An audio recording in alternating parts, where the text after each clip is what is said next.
हाँ তো গাইজ এই যে দেখতে পাচ্ছ আমাদের ফ্লিপকার্টের পক্ষ থেকে পার্সেল এনেছে। এটা সাইকেলে খুবই এখন মডিফাই করতে চলেছি, তোমরা দেখতে থাকো।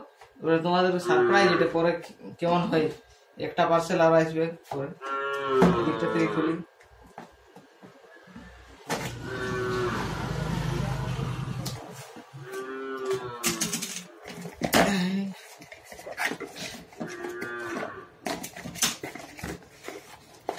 দেখতে পাচ্ছি এটা নিকোর হেডসেট আছে, মানে গেস করতে পারো কি মডিফাই কি হতে পারে।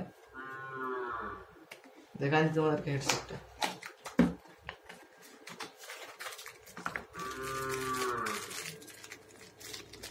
এই যে স্টার নাট আর উপরে যে হাটা, আর বাকি সব যে ওয়াশার তো আসার যেটা আছে,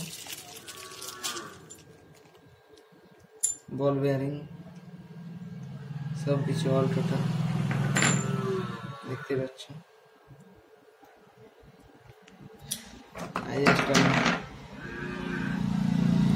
ঠিক আছে, তাহলে তোমাদের সাথে এরপরে সাইকেলের যখন কাজ করাবো কিংবা আর একটা আনবক্সিং এ দেখা হতে পারে। ঠিক আছে, তাহলে তোমাদের সাথে পরে দেখা আছে।